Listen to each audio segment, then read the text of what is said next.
Final فیصلہ آگے ہم نے کیا کرنا ہے وہ تو 7 تاریخ کو ہوگا، لیکن ہم آج جو افواہوں کی گردش ہے اس کو ختم کرنے کے لیے کچھ حقائق جو ہیں وہ قوم کے سامنے رکھیں۔ پہلی بات تو یہ ہے کہ اسکولوں کو کھلنے کے بارے میں کیا تجاویز ہیں۔ مختلف آراء آئیں اور اس میں سے ایک تجویز یہ آئی ہے کہ 15 تاریخ سے جو کلاسیں 9 سے اوپر ہیں، یعنی کہ 9ویں 10ویں کلاس، اس کے بعد انٹرمیڈیٹ 11ویں 12ویں اور یونیورسٹیز اور جتنے انسٹیٹیوشنز ہیں ہائر لرننگ کے، وہ سارے جو ہیں وہ کھول دیے جائیں۔ تو یہ ایک تجویز ہے کہ 15 تاریخ کو 9 اینڈ ابو جو ہیں ان کو کھول دیا جائے۔ اس کے بعد ایک ہفتے کے بعد حالات کا جائزہ لے کے 6ویں سے 8ویں کی کلاس جو ہے ان کو بھی کھول دیا جائے، اور اس کے بعد 30 ستمبر تک اگر حالات ٹھیک رہے اور اللہ تعالیٰ نے مہربانی کی تو 30 ستمبر کو پرائمری اسکول جو ہیں وہ بھی کھول دیے جائیں گے۔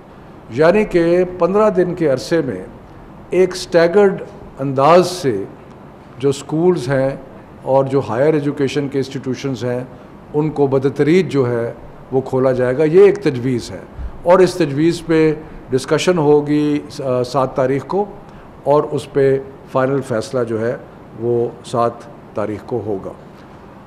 اس میں تو کوئی دو رائے ہو نہیں سکتی کہ صحت جو ہے بچوں کی وہ ہماری اولین ترجیح اور اولین پرائرٹی ہے۔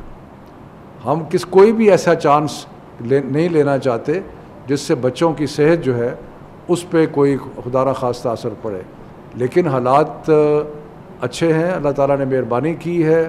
انسیڈنٹس آف انفیکشن جو ہے وہ کم ہو گیا ہے، انسیڈنٹس آف مورٹیلٹی جو ہے وہ بھی کم ہو گیا ہے، اور پچھلے 6 ماہ میں بچوں کی تعلیم کو بہت حرج ہوا ہے۔ بہت سارے بچے جو تھے وہ جو چھوٹی کلاسوں میں خاص طور پہ تھے، ان کے لیے جو لرننگ لیولز ہیں وہ بہت زیادہ متاثر ہوئے۔ اس کے علاوہ بہت بڑا ایک امپیکٹ پرائیویٹ اسکولوں پہ بھی آیا، خاص طور پہ وہ پرائیویٹ اسکول کہ جو تھوڑی فیس لیتے تھے ان پہ بڑا ایک بوجھ پڑا ہے اور بڑا ایک مشکل حالات ہوئے ہیں۔ تو جب ہم انشاءاللہ کھولنے کا فیصلہ کر لیتے ہیں تو صحت کے جو SOPs ہیں اس کے بارے میں ڈاکٹر فیصل صاحب prime minister special assistant on health وہ آپ کو بتائیں گے، لیکن ایجوکیشن کے حساب سے ہم کوشش کریں گے کہ ہم یہ دیکھیں کہ پچھلے 6 ماہ میں جو تعلیم کو نقصان ہوا ہے اس کا جائزہ لینے کے لیے ہماری سفارش ہوگی، ہم اسلام آباد میں بھی کر رہے ہیں اور صوبوں سے بھی سفارش ہوگی کہ جب بچے اسکول میں واپس آئیں تو ان کی ٹیسٹ تھوڑا سا کریں کہ دیکھیں کہ کیا لرننگ لیولز میں کتنا فرق پڑا ہے، اور اس کے مطابق اپنے جو پروگرام ہیں وہ بنائیں۔ اور کیونکہ ایکڈیمک ایئر جو ہے وہ اب پہلے سے چھوٹا ہوا ہے تو اس چیز پہ بھی غور کیا جائے کہ کس طریقے سے جو کورس ورک ہے اس کو مناسب حد تک شارٹن کیا جا سکتا ہے، جس سے تعلیم کا بھی نقصان نہ ہو اور جس سے بچوں پہ بوجھ جو ہے وہ بھی زیادہ نہ پڑے۔ تو یہ لرننگ لاس اور اس کے مطابق کورس ورک جو ہے اس کے اوپر ہم ایڈوائز کریں گے اسکولوں کو، اور انشاءاللہ تعالی امید یہ ہے کہ اگلے سال تک اگر انشاءاللہ کووڈ کے اس بیماری کے حالات یہی رہے تو انشاءاللہ ہم سارے جو پرانا شیڈیول ہے اسکولوں کا، امتحانات کا، آہستہ آہستہ اس شیڈیول پہ آ جائیں گے۔ تو یہ مختصر میں عرض کرنا چاہتا تھا۔ فیصلے جو ہیں وہ فائنل 7 تاریخ کو ہوں گے، لیکن SOPs پہ عمل کرنا بہت ضروری ہے، اور جو صحت کے حساب سے چیزیں ہیں جو کہ بہت ضروری ہیں اس کے بارے میں ڈاکٹر فیصل صاحب سے ریکویسٹ کروں گا کہ وہ آپ کو بریف کریں۔ بہت شکریہ جی، السلام علیکم۔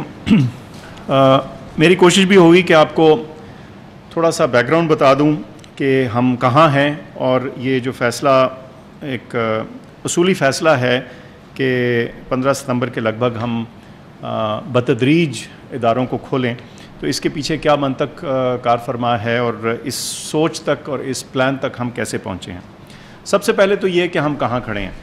یہ چیز تو اب واضح ہو چکی ہے کہ شکر ہے کہ پاکستان میں جو کووڈ کی سچویشن ہے وہ جو ہمارے حالات جون کے وسط میں تھے اس سے بہت بہتر ہے. اموات کی شرح، جو پازیٹیو ٹیسٹ کی شرح ہے، ٹوٹل جو نمبر ہیں ٹیسٹ کے، وہ سب آہستہ آہستہ کم ہو گئے.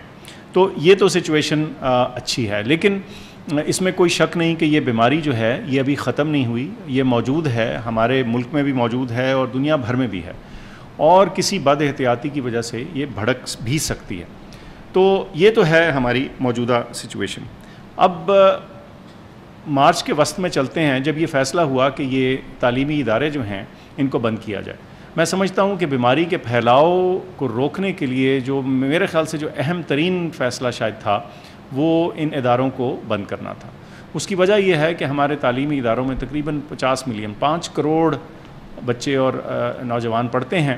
تو یہ اتنی بڑی نمبر ہے لوگوں کا، بچوں کا، جن سے بیماری کے پھیلاؤ میں زیادتی ہو سکتی تھی، بڑھاؤ ہو سکتا تھا.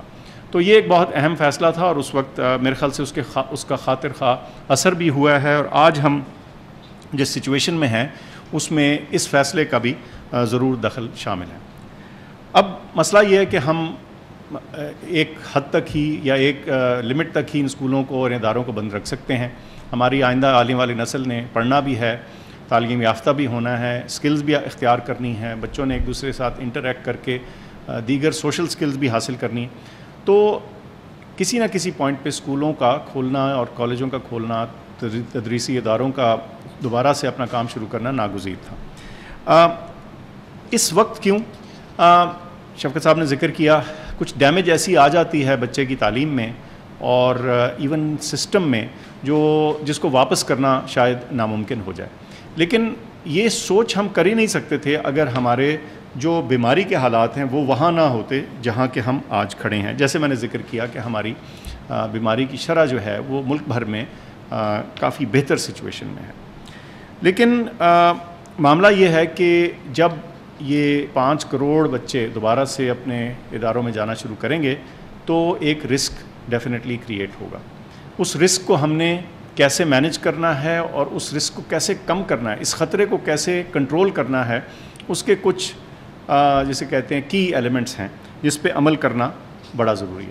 ایک کا ذکر شفقت صاحب نے کیا، وہ یہ کہ ہم ادارے بتدریج کھولیں گے، سٹیج وائز کھولیں گے. ایک عمر کے بچے ایک وقت پہ شروع ہوں گے، کچھ دن چھوڑ کے، اور پہلی اوپننگ کا اثر دیکھنے کے بعد پھر اگلی سٹیج پہ ایک مختلف ایج گروپ کے بچے، اور پھر آخر میں ایک اور عمر کے بچے، تاکہ یہ ایک بتدریج سٹیج وائز اوپننگ ہو اور ہر اوپننگ کا ہم اثر سائنسی طور پہ دیکھ سکیں اور اس پہ کچھ فیصلہ کرنے میں آسانی ہو سکے. دوسرا اہم جو پہلو ہے اس ساری چیز کو ممکن بنانے کا اور اس خطرے کو قابو میں رکھنے کا، وہ ہے کہ ہم نے کلاس سائز کو کم رکھنا ہے. اب کلاس سائز کو کم رکھنے کے مختلف طریقے ہیں. جن اسکولوں کے پاس فالتو کمرے ہیں وہ ان میں سیکشنز بنا سکتے ہیں، لیکن اکثر اسکولوں کو کچھ ایسی اسٹریٹجی اپنانی پڑے گی جس میں آدھے بچے ایک دن کلاس اٹینڈ کریں اور آدھے بچے کسی اور دن کریں، یا ان کے جو اسکول کے وقت ہیں وہ فرق کر دیے جائیں. لیکن جو اصول ہوگا وہ یہ کہ آپ نے اگر ایک کلاس میں 40 بچہ ہوتا ہے تو ایک وقت پہ 20 ہو، اور جو دوسرے 20 ہیں وہ کسی اور دن یا کسی اور وقت آ کے وہی والا کورس دوبارہ سے پڑھیں. تو یہ کلاس سائز کی جو کمی ہے اس میں ایک اہم چیز ہے. تیسرا جو اہم جز ہے وہ فاصلہ رکھنا ہے، اور وہ فاصلہ کلاس سائز کو چھوٹا کر کے ہی ہوگا. آئیڈیلی ہم کہتے ہیں کہ تقریباً 6 فٹ کا فاصلہ مینٹین ہونا چاہیے. پھر ایک بہت اہم طریقہ کار یا ایک اسٹریٹجی جو ہے جو اس بیماری کے پھیلاؤ میں رکاوٹ بنتی ہے وہ یہ ماسک کا استعمال ہے. لیکن کئی دفعہ لوگ کہتے ہیں کہ جی مہنگے ہیں، ہر کوئی افورڈ نہیں کر سکتا. بچے تو سارا پاکستان جو ہے، جب اچانک سے آپ نے اتنے سارے بچوں نے ماسک استعمال کرنا ہے تو لوگ کیسے اس کو افورڈ کر پائیں گے. تو میری گزارش ہے کہ یہ ضروری نہیں کہ یہ جو سرجیکل ماسک ہے یہ استعمال ہو. یہ جو فیبرک کا، جو کپڑے کا ماسک ہے جو گھر میں بن سکتا ہے، اور 2 ماسک بنا لیجئے اور بچہ ایک دن پہنے دوسرے دن دھل جائے اور وہ سائیکل چلتا رہے. تو یہ بہت کم قیمت پہ ری یوزیبل فیبرک کا ماسک جو ہے یہ استعمال ہو سکتا ہے، اور یہ بھی کارآمد ہے اس کام میں. اس کے علاوہ ہاتھ دھونے کی اہمیت تو بہرکیف ہمیں اپنے معاشرے میں ویسے ہی پتہ ہونی چاہیے، لیکن اس بیماری کے دوران صابن اور پانی سے ہاتھ دھونا اور یا سینیٹائزر کا استعمال، دونوں میں سے جو بھی چیز آپ کے لیے ممکن ہو اس کو اڈاپٹ کرنا بڑا ضروری ہوگا۔ ایک ایلیمنٹ اس کھولنے میں، اس کو سیف بنانے میں اور اس کو ایک منطقی رخ دینے میں اس چیز کا ہے کہ جو ادارے کھلیں گے اس میں سے چند ہم چن کے جو ہے اس پہ سیریل سینٹینل ٹیسٹنگ کریں گے، یعنی ادارے چن کے ان میں ایک پروپورشن آف ٹیچرز اور بچے جو ہیں ان کو ہر 2 ہفتے کے بعد ٹیسٹ کیا جائے گا، یہ دیکھنے کے لیے کہ بیماری کا پھیلاؤ کس طرف کو جا رہا ہے اور خدا نخواستہ کوئی ہمیں اپنے فیصلے پہ نظر ثانی کرنے کی ضرورت تو نہیں۔ اچھا، یہ سارا کام صرف آپ کے اسکول یا آپ کا ملک یا آپ کا شہر یا صوبہ اس کو اکیلے سے مینج نہیں کر سکتا۔ جیسے میں نے عرض کی 3 لاکھ کے قریب اسکول ہیں، 5 کروڑ بچہ ہے، 20 لاکھ کے قریب ٹیچرز ہیں، پڑھانے والے ہیں، تو کچھ اس میں رول اور جسے کہتے ہیں نا حصہ ہمیں بطور ماں باپ، بطور ٹیچرز بھی ڈالنا پڑے گا۔ اور وہ کیا ہے؟ سب سے پہلے تو یہ کہ آپ اپنے ادارے کے ساتھ جدھر آپ کا بچہ جا رہا ہے اس سے کوآپریٹ کریں، جو وہ انسٹرکشنز دے رہے ہیں، جو آپ کو احتیاطی تدابیر بتا رہے ہیں اس پہ عمل کرنے کی کوشش کریں۔ اپنے آپ کو اس کے بارے میں تعلیم دلوائیں، سمجھیں اس مسئلے کو، یہ ہے کیا، اس کی رکاوٹ کیسے ہوتی ہے، اور وہی تعلیم پھر آپ اپنے بچے کو بھی دیں۔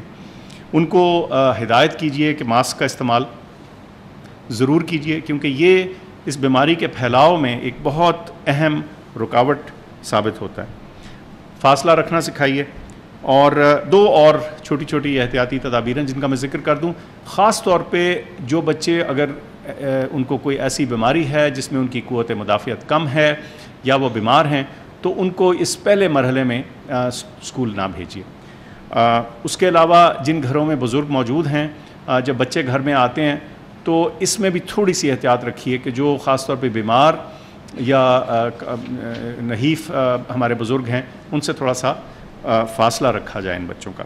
اب ہم یہ بھی سمجھتے ہیں کہ چونکہ ہم سارے ملک کے لیے ایک سیٹ ہدایات کا دے رہے ہیں، یہ ہر چیز ہر ایک پہ ایگزیکٹلی اسی طرح فٹ نہیں ہو پائے گی، ہر ایک کے لیے کچھ نہ کچھ اس میں ایڈجسٹمنٹ اور جسے کہتے ہیں اڈاپشن کی ضرورت پڑے گی۔ تو میں سمجھتا ہوں کہ ہم ایک بہت کیپیبل ہمارا ملک ہے، آپ کے سامنے ہماری کووڈ رسپانس ہے، ہمارے لوگوں کی کوآپریشن سے یہاں تک ہم شکر ہے ہم پہنچے ہیں۔ تو میرا یقین ہے کہ اگر ہم بطور ماں باپ اس کو اڈاپٹ کر لیں اس مسئلے کو، کہ ہم سمجھ لیں کہ ہم نے اس میں تعاون کرنا ہے اسکول کا اور انتظامیہ کا، تو میں سمجھتا ہوں کہ اس مشکل مرحلے سے بھی ہم سرخ روح ہو کے گزر جائیں گے۔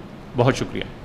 میں اس میں تھوڑا سا ایڈ کرنا چاہتا ہوں کہ ڈاکٹر صاحب نے بڑے تفصیل سے بتایا کہ جو بنیادی اسٹینڈرڈ آپریٹنگ پروسیجرز ہیں وہ اپنانے بہت ضروری ہیں، لیکن ان سب چیزوں کو کرنے کے لیے ٹیچرز کا اور ہیڈ ٹیچرز کا ایک بہت بڑا رول ہے، اس لیے کہ والدین انشاءاللہ تعالی اپنی طرف سے پوری کوشش کریں گے اور جو بھی SOPs ہیں، ماسک ہو گیا بچوں کے لیے، وہ سارے چیزیں کریں گے، لیکن جب ایک دفعہ بچہ اسکول میں آ جاتا ہے تو اس کے بعد ذمہ داری جو ہے وہ جو ہیڈ ٹیچرز ہیں اور جو ٹیچرز ہیں ان کی ذمہ داری بنتی ہے۔ تو اس کے لیے بہت ضروری ہے کہ جیسے ڈاکٹر صاحب نے کہا کہ ڈینسٹی کم کر کے، اسپیسنگ کر کے، وینٹیلیشن کا خیال رکھنا اور انشور کرنا کہ یہ سارے جتنے بھی چیزیں پرسکرائب کی گئی ہیں ان پہ عمل درآمد ہو۔ مشکل مرحلے ضرور ہوں گے کہ جس وقت بریک کا ٹائم ہوتا ہے بچوں کا آپس میں گھلنا ملنا، لیکن اس کی کوشش کی جائے کہ وہ بھی ایک آرگنائز طریقے سے ہو تاکہ اس میں بچوں کے لیے کوئی خطرہ نہ بنے۔ ڈاکٹر صاحب نے یہ بھی کہا کہ ہم ایکسٹینسو ٹیسٹنگ کریں گے تو اس سے انشاءاللہ تعالی ہمیں جو حالات ہوں گے اسکولوں کے اس کے بارے میں بھی آگاہی ہوتی رہے گی اور